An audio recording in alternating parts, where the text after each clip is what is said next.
Muzina la Atate ndi la Mwana ndi la Mzimu Woyera. Amen. Moni abale nonse. Ndikulandireni ndi chimwemwe ku program ina pano pa Tiyankhule na Ambuye. Lero la Mulungu pa 24 August mchaka cha 2025. Ndipo ndi la Mulungu la 21 mnyengo ya pachaka. Mawu athu oyamba akuchokera m'buku la mneneri Yesaya. Yesaya mutu wa 66 kuyambira ndime ya 18 mpaka 21.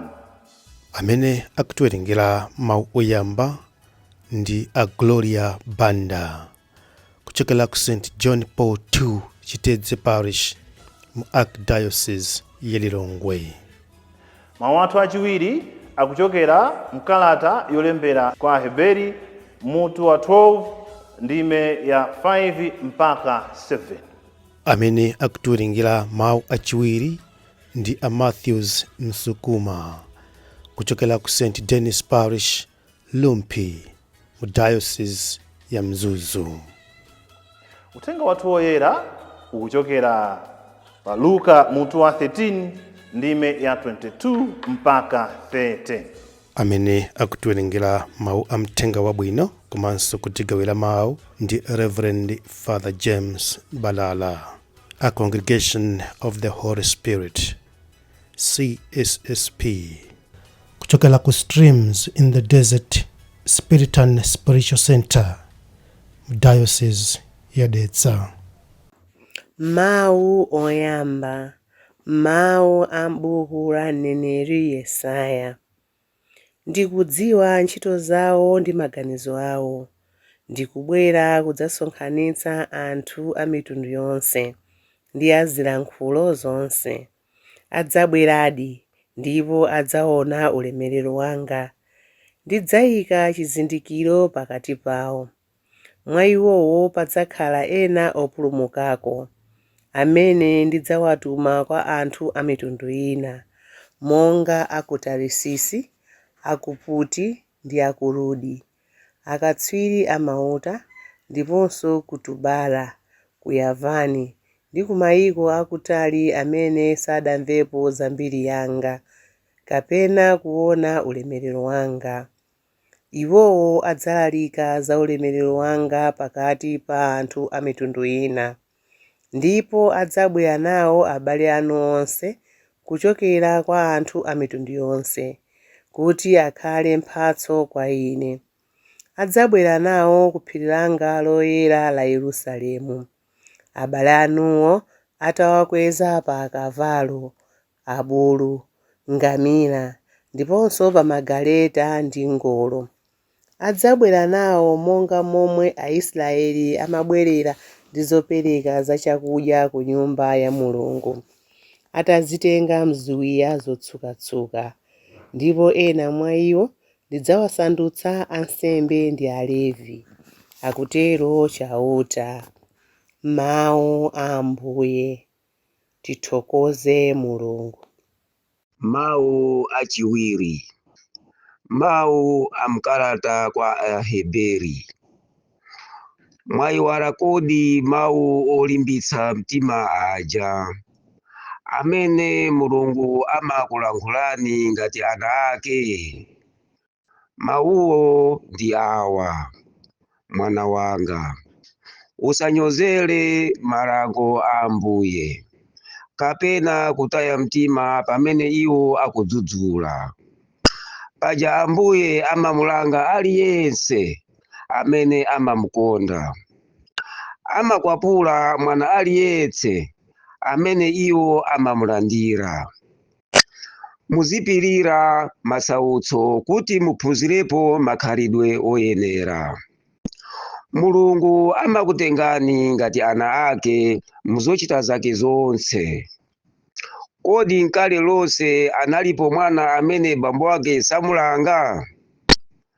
Pamene munthu akulandira chilango, kwa iye chilangocho chimaoneka ngati chinthu chomvetsa chisoni ndi chosakondweretsa. Koma anthu amene adaleredwa mu njira imeneyi, pambuyo pake amapata mtendere umene uli chipatso cha moyo wolungama. Limbitsani sono manja anu wofoka ndiponso maondo anu ogoka. Muziyenda mnjira zowongoka kuti miyendo yopunduka isagweduke koma ichiritsidwe. Mawu a Ambuye. Tithokoze Mulungu. Ambuye akhale nanu, akhalenso ndi mzimu wanu. Uthenga woyera monga adalembera Luka woyera. Ulemu kwa inu Ambuye. Pa ulendo wake wopita ku Yerusalemu, Yesu ankayendera mizinda ndi mizi akuphunzitsa. Munthu wina adamufunsa kuti, Ambuye, kodi adzapulumuka ndi anthu owerengeka okha? Yesu adayankha kuti, yesesani kulowera pa khomo lopapatiza, pakuti kunena zoona anthu ambiri adzafuna kulowa koma adzalephera. Mwini nyumba adzanyamuka nkutseka pa khomo. Pamenepo okhala panjanu muzayamba kugogoda nkumanena kuti, Ambuye, titsekulireni. Koma iye adzakuyankhani kuti, sindikudziwa kumene mukuchokera. Apo inuyo muzayamba kunena kuti, pajatu tinkadya ndi kumamwa nanu pamodzi, ndipo inuyo munkaphunzitsa m'misewu ya m'mizinda mwathu. Koma iye adzakuwuzani kuti, pepani, sindikudziwa kumene mukuchokera. Chokani apa nonsenu anthu ochita zoyipa. Apo muzayamba kulira ndi kukukuta mano. Pamene muzaona Abrahamu ndi Isaki ndi Yakobo ndi aneneri onse mu ufumu wa Mulungu, inuyo nkuponyedwa kunja. Anthu adzachokera kuvuma ndi kuzambwe, kumpoto ndi kummwera, nadzakhala podyera mu ufumu wa Mulungu. Pamenepo amene ali osirizira adzakhala oyambirira, ndipo amene ali oyambirira adzakhala osirizira. Uthenga wa Ambuye. Ulemu kwa inu Ambuye Yesu Khristu. Kuchokera mu uthenga woyera wa lero, pali zinthu zingapo zimene ndimafuna kuti tigawane. Choyambirira ndi funso limene linafunsidwa. Ambuye Yesu anafunsidwa funso kuti, kodi amene adzapulumuke ndi anthu owerengeka okha? Funso limenelo limachokera kuti? Funso limenelo limachokera pakati pa Ayuda amene amakhulupirira kuti iwo okha ndi amene adzalandire chipulumutso. Iwowo amene kungokhala mu Yuda amakhulupirira kuti pakwana chipulumutso ndi chawo. Ndiye kuona anthu amayiko kapena anthu a mitundu ina, iwowo amawatenga ngati anthu amene sangathe kupulumuka konse. Kodi adzapulumuke ndi anthu owerengeka okha? Aisraeli amazimva kuti iwowo ndiye odalisidwawo, okonderedwawo. Maisraeli achina Davide mataipi anali iwowo. Mwina tikanayimba choncho. Amamva choncho mu mtima mwawo kuti iwowo ndi odalisidwa, iwowo ndi osankhidwa, ndi opatulidwa, mbumba ya Yawe. Choncho chipulumutso chikhala chawo. Tikhoza kunena kuti ndi maganizo omamva kuti kungopezeka pamalo pamene pali zinthu zabwino iwenso okhala wabwino. Mwina tinene choncho kuti tiyelekeze kuti mwana amene akuchokera ku banja kwa ulemu, tikhoza kunena kuti aliyense kumamva kumeneko kuti aliyense ndi waulemu. Sizimakhala choncho chifukwa nthawi zina ku banja kumene kumachokera amayi aulemu, abambo aulemu, ana ena aulemu, kumatha kupezeka mmodzi opanga zosiyana ndi anzake. Kubanja kwa anthu opemphera kumatha kupezeka mmodzi opanga zosiyana ndi anzake. Kubanja kwa ana, kubanja kwa makolo ndi ana ena ophunzira, kuti abambo ndi graduate, amayi ndi graduate, ana ena kubanja kuti ndi graduate, zimatha kutheka, amatha kupezekako mmodzi amene si graduate. Ndinena kuti zikhoza kutheka, zikhoza kuchitika. Choncho siza automatic kuti chifukwa chokuti kuchokera kubanja kwa anthu opemphera ndiye kuti aliyense, si chifukwa chokuti iweyo kuchokera kukhomo kumene kuli anthu ophunzira ndiye kuti aliyense ndi otero, chifukwa chokuti kuchokera kubanja kwa anthu achuma ndiye kuti aliyense ndi otero. Kukhoza kukhala kuti ndi iweyo amene kumeneko ulibeko chuma. Choncho kumva kuti chifukwa chokuti ineyo ndikupezeka ku gulu ili ndikumaganiza zokuti automatically iwenso zako zili bwino ndikumva kolakwika. Ningati mkulu wina akuti mnyamata wina amakonda kuyenda kwambiri ndi mabouncer. Mabouncer tikuwadziwa. Ndi panali mkulu wina amene anali bouncer wamaonekedwe ndithu opasa chidwi, pena paliponse pali nyamanyama chifukwa cha zisulo zimene amanyamula. Mawu akenso adipi kwambiri. Ndi akuyenda akukalowa mu bottle store, amapita kuti akamwe mowa. Ndi kumbuyo kwake kunali nyamatanso wina amene amakonda kumamusatira, ochepa thupi, wati mawunso tochepa. Ndi uyoyo bounceryo ananena kuti atampeza ogulisa mwanamuza barman kuti barman, give me beer or else. Sana maliza. Anangoti give me beer or else. Kuti ndipase mowa apo bi. Sana malize kuti apo bi wakhala otani. Anangotenga mowa ndikumpasa. Ndi kanabwera kakulu kena kacha kamabwera kumbuyo kwake. Kafika kuti barman, give me beer or else. Ndi barman anamufunsa kuti or else what?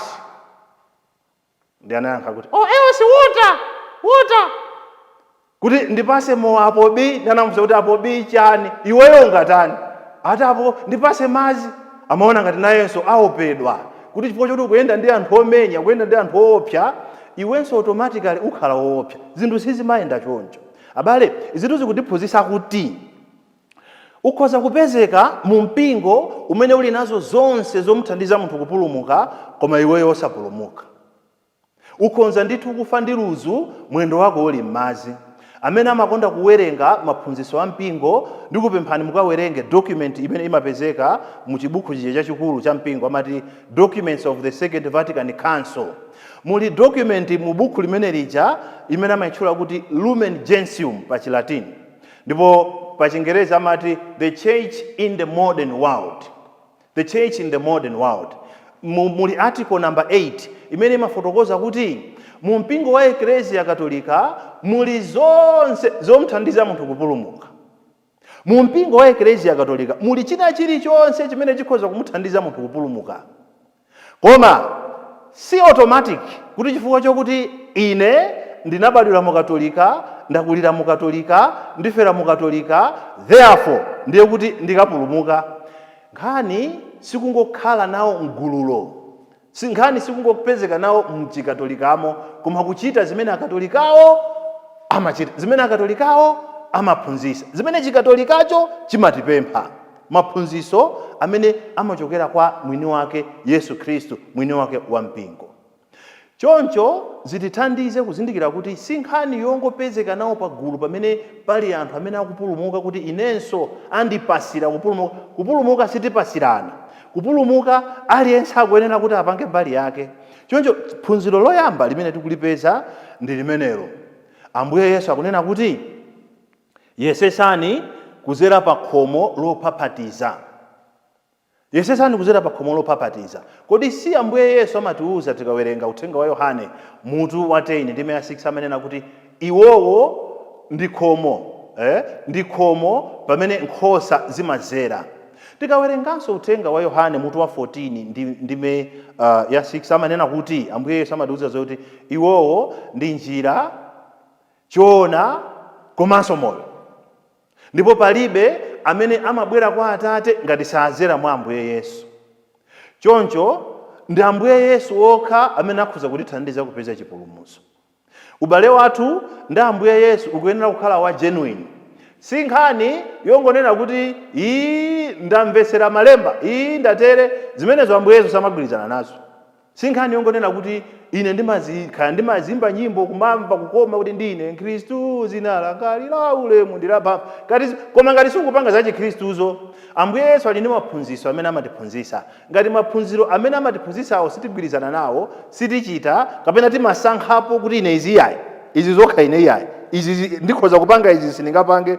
Ngati titero ndiye kuti tizakhala anthu amene azatiuze kuti sakutiziwa. Tikhoza kuzauza kuti Ambuye mwandiyiwala, ine mesa ndimapempheresa kwakuti. Ambuye mwandiyiwala, ine ndimapanga dongosolo. Ambuye mwandiyiwala, ine ndinali wakwaya. Ineyo ndine amene ndinasamusa chalichi. Chifukwa ine amalankhula ngati chalichi ndi moto. Ndinenera kachipala kwakuti kubwera kuzachiya sapano. Ambuye azangotifunsa kuti so what?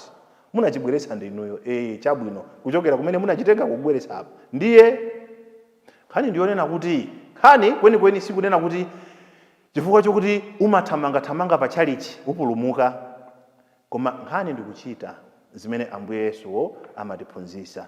Mwina potsiriza tinene kuti ku ufumu wakumwamba tikazizimuka.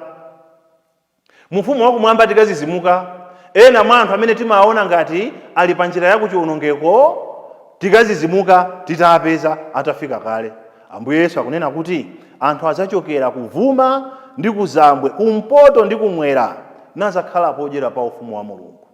Ena amene timaona ngati ndi achabechabe, ena tikanyanyala kuzowera kunyanyala nsima pa dziko lino lapansi.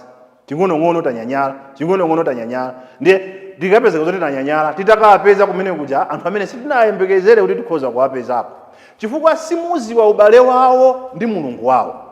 Inu ndi maso anu a umunthu ndi maganizo anu a umunthu mumawaweruza, mumaona ngati ali kuchiwonongeko, koma simukuziwa ubale wawo ndi Mulungu wawo. Ndiye mwina zitithandize zimenezi kupewa kuweruza ena, kupewa amene sitiziwa mmene amalumikizirana ndi Mulungu wawo, kupewa kuti tingakazizimuke, kuopa kuti tingakanyanyale, kuopa kuti tingakakhumudwe titaona amene ifeyo taweruza kuti awa ndi wakuchiwonongeko. Ambuye akhale nanu.